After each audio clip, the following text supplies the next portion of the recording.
Come on. Oh, okay.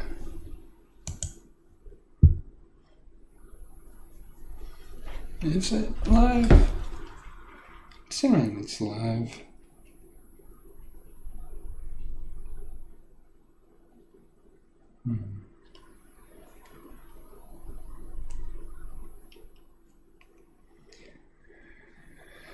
One second while I work out what is going on here, because it says I'm live, but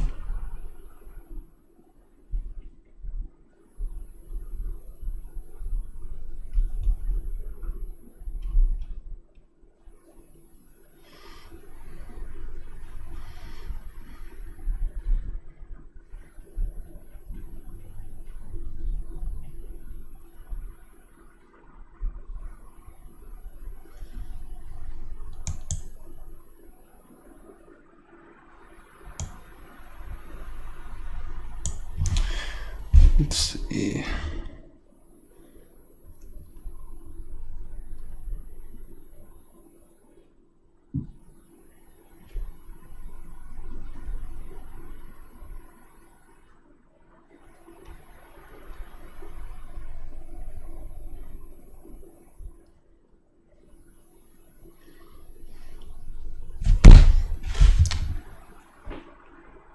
Maybe it's just my phone being weird.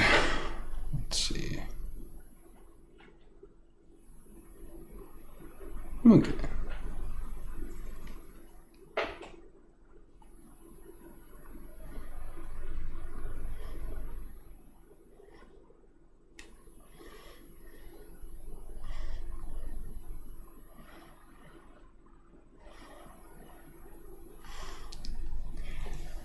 Alright, I guess I don't really know how to go about doing this, but I'll just kind of talk my way through it.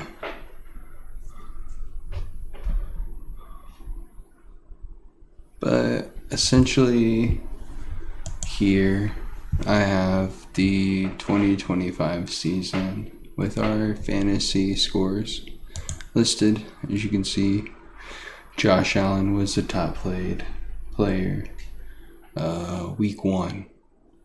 That was Sean's player. Obviously have all the random information there. And then going into week 2, I have those stats listed as well.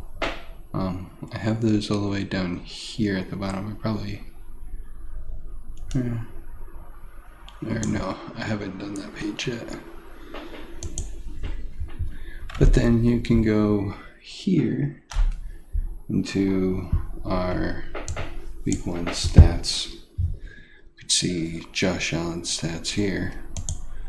394 passing yards, 2 passing touchdowns, 30 rushing yards, and 2 rushing touchdowns. I gave him 39 points on the week. I have these formulas here to let me know that I'm putting in the stats correctly every week, and then I've done that for every team so far through week 1. I'm just finished with week 2. So as you can see here, like Bucky Irving for Travis had 71 rushing yards, 6 receptions, and 50 receiving yards, giving him 18.1 fantasy points on the week. So something that I plan on keeping track throughout the history of the league going forward. And as you can see here, so far I have the what you want to call it, the 2025 season stats here. They need to be joined together, and I have this here to give me the updated stats combined on the season or on the 2 weeks, and then it'll progressively go up as the weeks go by.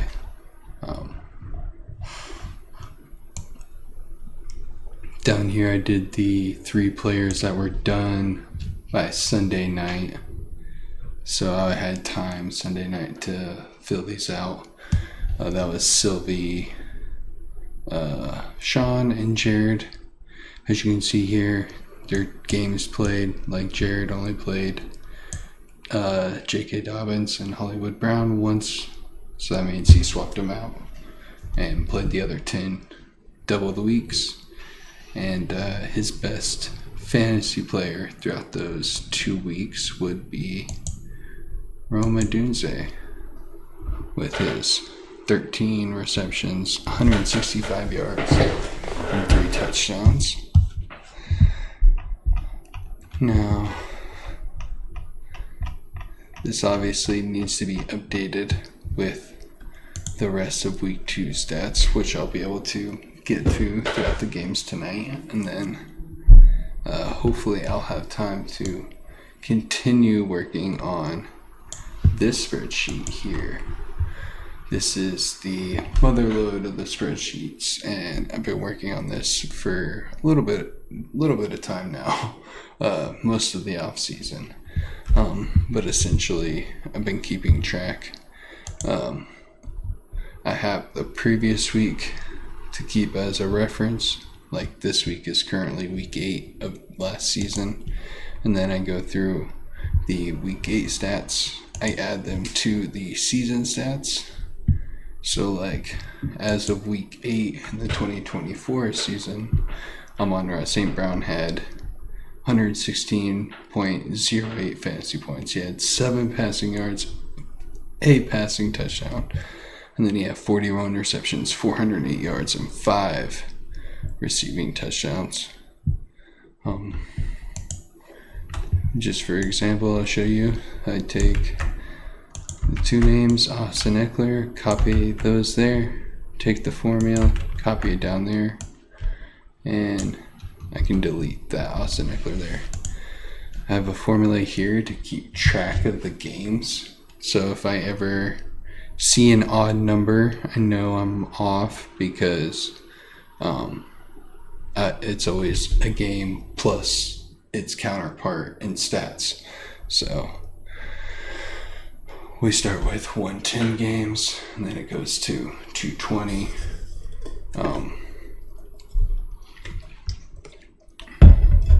But obviously, if I was starting out at 110 and I had games here, it would be 112. So it's kind of a weird math if I do, if I pull out the calculator.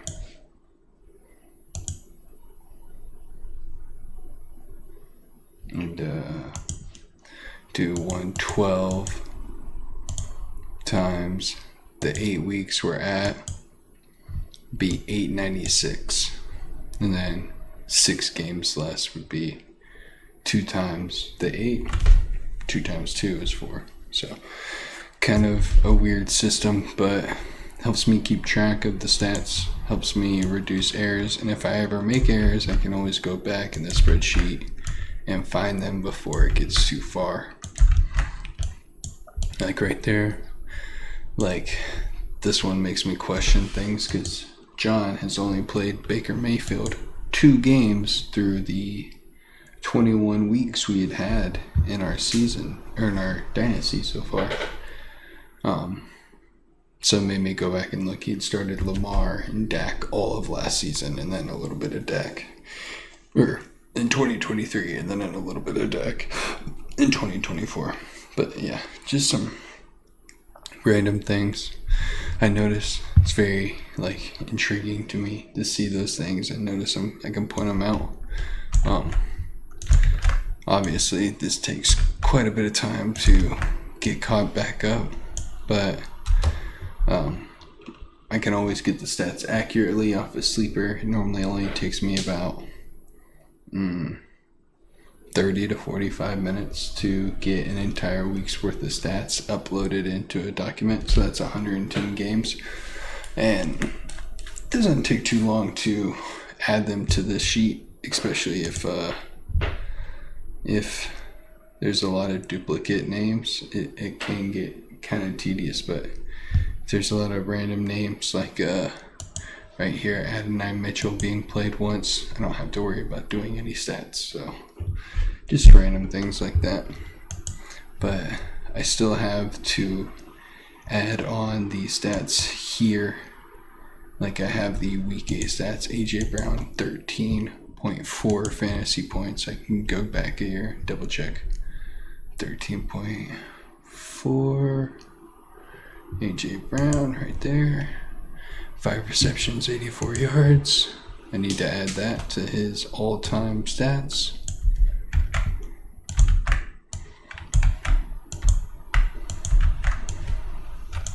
We got rid of fumbles taken off and as of 2023, so don't have to worry about those. And then the fumble loss is the only thing to worry about at this point. But yeah, you can see from the all-time stats here, Josh is a game above Lamar. Lamar just hit the 400 mark going into week 7, which would have been 20 games in the dynasty. Each player would have had a bye week. So going into week 8, we'll see how it shakes up after I get that done. I only have 9 through 13 to do after that, and then I'll be caught up with the 2024 season. I'll be able to keep up with the 2025 season as I go, and I'll be able to update the all-time sheets easily. I'll just be able to do week 13's 2024, add it to the week 1 document, add those stats there, and then add that document to the next file, so on and so forth, to whatever week I'm on whenever I get there. So yeah, hopefully we'll see some crazy fantasy points, fantasy stats add up throughout the years. Like just for reference, looking at the rushing touchdowns, Jalen Hurts is the leader. He has 14, tied with Henry and Montgomery. That's pretty insane.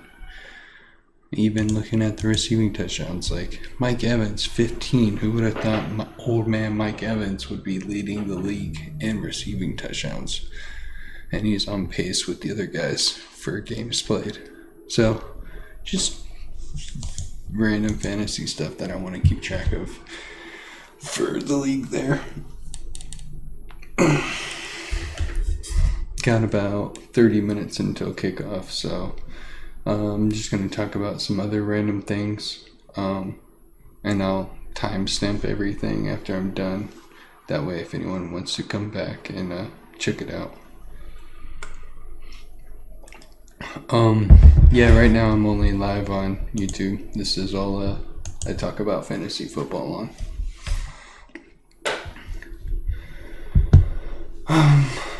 Oh yeah, for reference, here's the data sheet that I use. It helps me keep track of scores cleanly. Like so far this year, Malik Neighbors has been my best player. 24.9 fantasy points a game, 2 games, almost 50 is at 49.8. So that ties into, go ahead and talk about it since I made the spreadsheet. 1 second. Since we keep track of the fantasy teams on a yearly basis, I went through and I took the the highest point leader on the season, and I took the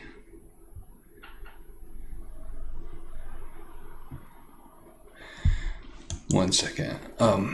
But yeah, I took the highest point leaders, put them on the fantasy team so we could see how it shapes out. And then I could even use that in reference to the season sheets here, where like Amon-Ra had a killer week here. So he would be like basically the leader for the first team all fantasy. But yeah, here were the predictions. The first team: Josh Allen and Lamar. Running backs: Bijan, Gibbs. Receivers: Jamar Chase, Justin Jefferson, CD.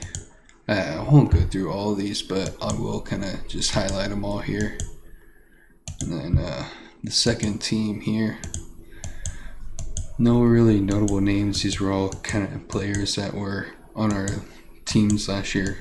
Yeah, Genty kind of surprised how many points he was projected to get at this year. And then third team looks like the Joe Burrow third team all fantasy can already be a whitewash there. But some other decent players here. Now I won't do that to Burrow, but the all rookie team. No real crazy standout names. Loveland being ahead of Warren doesn't look like it's going to shape out, especially with him being played in the league so far by Sean. He's got Warren in for 2 games already, and Chad has Loveland, and he hasn't even played Loveland yet, so I believe it's Chad that has him. It's either Chad or Mason. Mason could have him. No, it's Brandon. Brandon already played Loveland. He went 1 game for 3.2. So yeah, Warren's already kind of got that one shaped out. And then Tyler Show, I can't even say his name properly. He's not even getting playing time, so looks like he'll get beat out by whatever other QB finally gets some playing time. I don't even think Mason has played Cam Ward in a game or 2 yet. Has he? Yeah, no Cam Ward yet, so we'll see how the rookie team shape out. A lot of just random curveballs. Oh, here were the random names. These were basically like fringe players who could make it on these lists. Already looks like Purdy's going to be out, but Bo or Baker could get there. And then these were kind of fringe players, like if they made it, be like, oh wow, what a shot. So those 4 there, those 5 there, these 4 there, and then the unknowns that could surprise. Are you talking about T. Higgins or is it Jaden Higgins? Those are the 2. Because if you're asking about Shakir, I would assume you're talking about Jaden Higgins. Because I would start T. Higgins for sure if it's T. Higgins. But if it's Jaden Higgins, he's only gotten 4 targets on the year. Last year he only got 1. Or last week. And he's seen 43% of the snaps both games. So seems like they kind of have him maybe specifically for first and second down. I haven't watched any of the Texans tape, but they're using him for like first and second down, and then he's off for third downs, or or vice versa, like he's coming in second, third down, late yardage situations for the passing packages. But I think it's probably the first and second down he's being used as a blocker mainly. Whereas Shakir, let's see,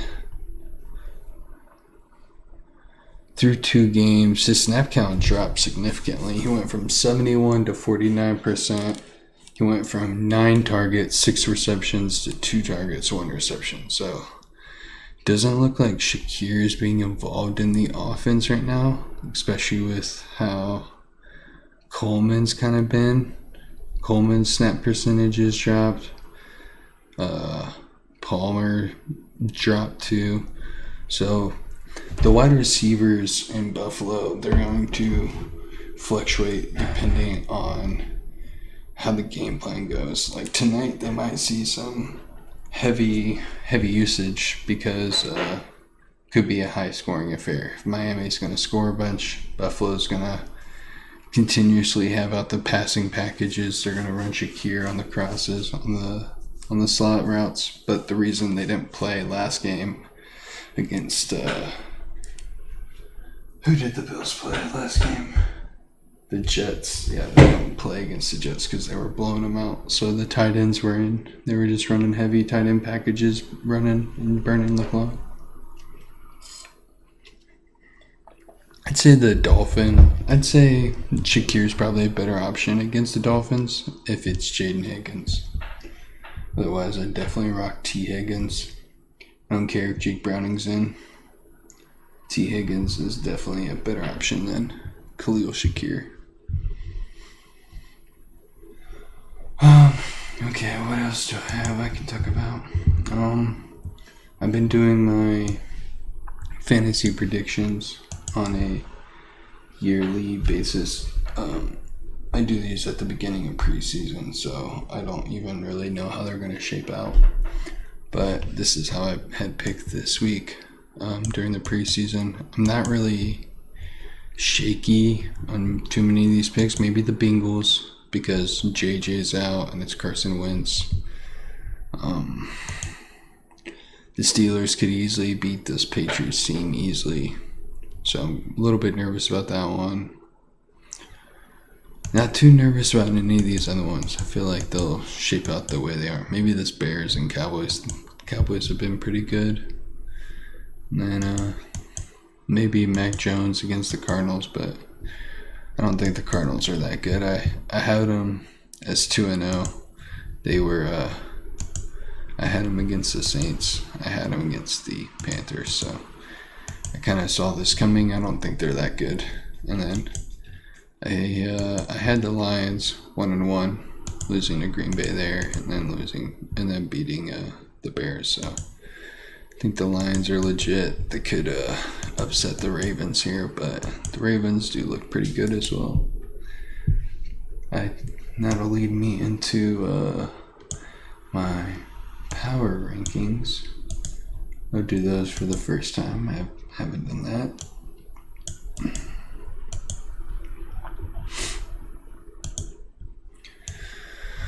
Okay. Starting off with the power rankings, get up here. Number 32 is the Cleveland Browns. I don't think any surprises by anyone there. They could have pretty much any of these bottom 3 or 4 teams interchangeable. The Tennessee Titans, I dropped them 2 spots to 31. Kind of a rough showing by the team. Doesn't really look like anyone wants to play football in Tennessee, and I don't blame them. New Orleans, I bumped them up from 31. Just more inspiring than the Titans. And then same with the Panthers, they were at 30. The Bears, I dropped down to 28. They look pretty rough. I'll jump this up just a couple so I can see some.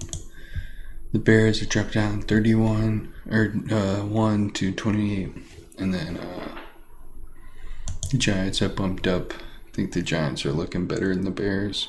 Dolphins, 26.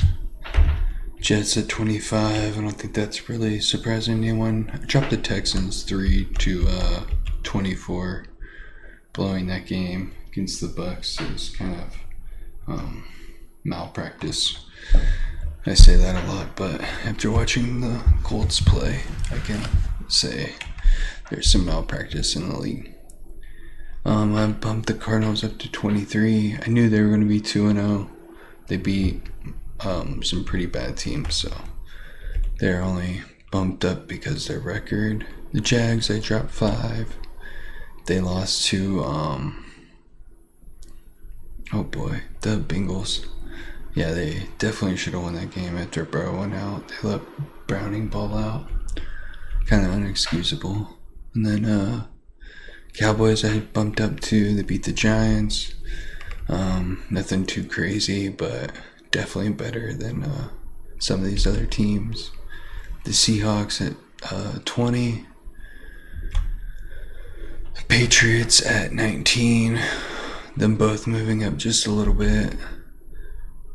Kept the Raiders at 18. That kind of tough loss to the Chargers. The offense didn't get anything going, but the Chargers have a good defense.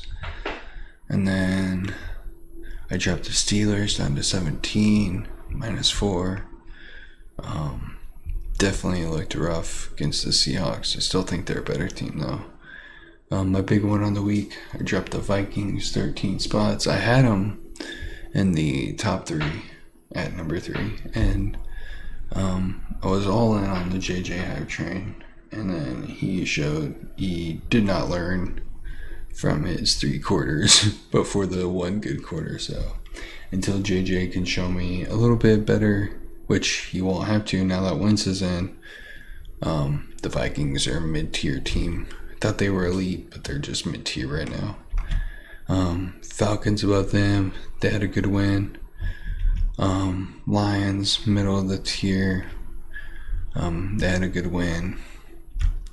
49ers 2-0, bumped them up to 13. The Bucks stayed at 12. Not an impressive win against the Texans, just barely escaping. And then the Broncos at 11, dropped them out of the top 10 because they lost to my Indianapolis Colts here. +4, the Colts are in the top 10. If you haven't bought into the Indiana Jones hype train, buy it now. I have the Bengals at 9. It's kind of just where I had them. I had them at 10. And Jake Browning kind of looks like he can be the guy. So until he loses and shows me otherwise, I'm going to keep them there. The Rams at number 8. I moved them up 3 spots. Rams have looked good. Puka looks unstoppable when he has the ball. The Chiefs at 7. They are 0-2, and I have them at 7. But I really can't drop them out just because they've lost to 2 of the best teams in football. The Commanders at 6. I dropped them 2 spots. Kind of a tough Commanders loss, but I think it was kind of expected against the team they were playing on a short week. So not going to hit on them too hard there. Especially losing Eckler late. It was like, all right, let's just give up. The Ravens are back in the top 5. Yeah, just a good week. Shit on the Browns. Packers moved up 5 to number 4. They're 2-0, looking really good.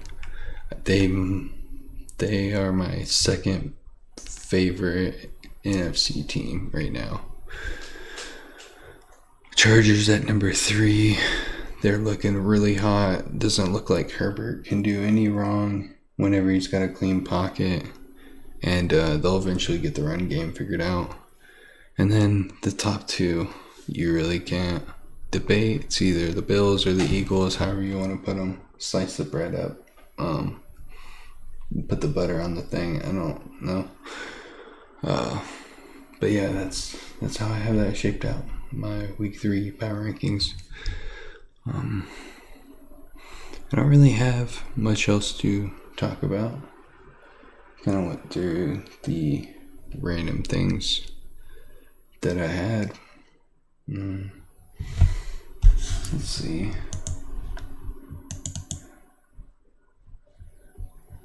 I guess just real quick, I'll look at the week 13 stats from last year, so we can see how this season. So the season high passing record is Tua. The season high passing touchdown is Dak. The season high is Josh Allen for passing interceptions. Rushing yards, Christian McCaffrey, the only person to break 1K, did it in 12 games. Pretty impressive. And then something tells me, 3-person tie. That's pretty nice. Keenan Allen with 100-yard reception year. Tyreek breaking 1,400 yards. That's nice. And then Tyreek having 12 touchdowns. How close was he to the Triple Crown? Ooh, 9 receptions away from beating Keenan. And then our fumble leader was Lamar. Our fumble loss leader was Lamar. And then our 2-point conversion leaders were Josh Allen, Deshaun Watson, and Alvin Kamara. Oh, God. Then we had 2 people score special team touchdowns. I do believe Terry's was like on a random fumble recovery, but I didn't want to create a fumble recovery category, so it goes under the special teams. And then, yeah, there were quite a bit of people that had 12, otherwise I'd highlight it. 48 players that played 12 games all year. Pretty nice. How did that shape out by team? Brandon had 7 stars. Chad had 6 stars. Jared had 3 there. John had 7. Mason had 4. I had 5. Sean had 4. And then Sylvie with 5. Tanner played a lot of different stars. He had 2 that made it 12 games, and then Travis had 5. So everyone seemed to play a decent amount of players throughout the year. I don't really know where else I was going with that. Oh well. But I will be updating week 8 as the game goes on. Hopefully have 2024 season done in like 2 or 3 weeks and have the fully updated stats. And yeah, just have a little bit of time with getting these stats sorted through. So alright, I guess that's all I got for the day, guys. I will talk to y'all later. Have a good